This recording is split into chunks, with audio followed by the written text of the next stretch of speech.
Hello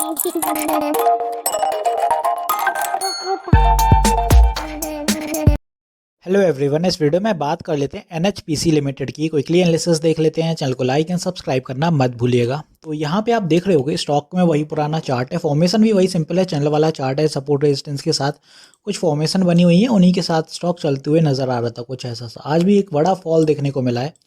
fall की वजह क्या है वो बताता हूँ आपको पहले, फिर स्टॉक इसका आपके और भी एनालिसिस बताऊंगा। यहाँ पे आप देखेंगे valuation parameter and technical indicator have been indicating a consolidation ahead after a continuous rally in the past few days. तो कुछ दिन से स्टॉक मार्केट में बुलिश मोमेंटम था कंसिस्टेंटली निफ्टी का। आज वो कहीं ना कहीं करेक्शन है और कंसोलिडेशन में बदल गया, यहाँ पे आप देखेंगे। और ऑब्वियसली आप मान के चलिए जब इतना बड़ा कोई मूव आ जाए स्टॉक मार्केट में, 26 अक्टूबर से आप देखें तो स्टॉक में निफ्टी कंसिस्टेंटली भाग रहा था, और जब भागते भागते अब कहीं ना कहीं तो करेक्शन आएगा, तो वो करेक्शन आज बनते हुए नज़र आया है। और फर्दर स्टॉक अभी फॉल हो सकते हैं क्योंकि निफ्टी अभी और नीचे जा सकता है, कोई बड़ी बात नहीं है। जब निफ्टी आपको 50-60% अपवर्ड मोमेंटम पकड़े, हर एक स्टॉक आपका इतना ही मोमेंटम पकड़ लिया था, तो आप मान के चलिए कि 25% का करेक्शन तो कहीं ना कहीं in and around the corner रह सकता है। दूसरी न्यूज़ थी कि ET report market participant are also keeping an eye on the rising cases of the covid sub variant JN1 in India.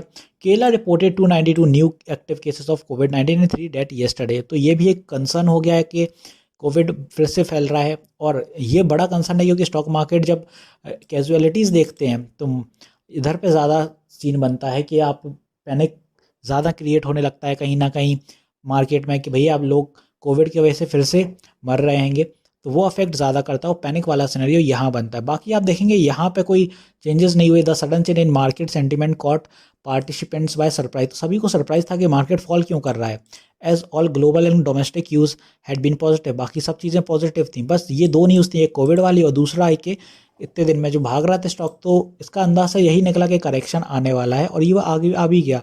अब आप एनएचपीसी को ही ले लीजिए, तो यहाँ से अगर पकड़ेंगे इसको 26 अक्टूबर से, तो स्टॉक ने आप देखेंगे तो ऑलमोस्ट स्टॉक ने 38-40% के रिटर्न्स निकाल दिए हैं।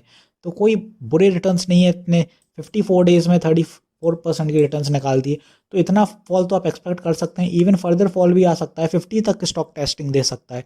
तो थोड़ी आपको समझदारी और पेशेंस रखने होंगे। आज जो सेलिंग देखने को मिली है अपन को, वो एग्जैक्ट यहाँ पे मिली थी 65 पे, और जो अपन को सपोर्ट मिला वो ट्रेंड लाइन के जस्ट ऊपर था 58 पे। तो सपोर्ट इंपॉर्टेंट रहा, कारगर रहा, और यहाँ से रिवर्सल भी आया तो 60 तक आ गया।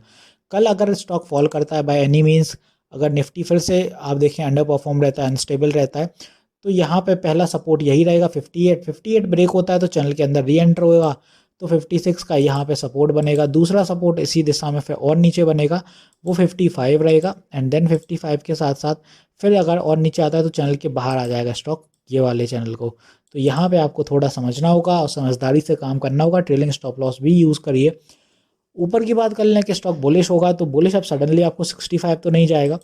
तो यहाँ से अगर बुलिश होगा तो अब हर्डल जो होंगे वो पहले 62 का रहेगा। यहाँ पे 62 सस्टेन करने के बाद फिर ऊपर की दिशा में 64, ऐसे ही से आपको ऊपर की दिशा पकड़ने में आएगी। तो होपफुली यहाँ एनएचपीसी क्लियर होगा कि ऊपर क्या लेवल्स रहने वाले हैं और नीचे क्या। तो नीचे के लिए ये वाले आपके सपोर्ट हो गए और ये वाले ऊपर के लिए टारगेट हो गए। तो ऐसे चलने वाला है एनएचपीसी। समझदारी से काम लीजिएगा, घबराइएगा मत। जो रिस्क जितना उठा सकें उतना ही लीजिए, ज़्यादा अंधाधुंध मत लीजिए। पैसा आपका फंसेगा, स्टॉक मार्केट को कोई फ़र्क नहीं पड़ेगा। वीडियो यहीं तक रखते हैं, मिलते हैं नेक्स्ट वीडियो में। This is me Shubham Yadav signing off.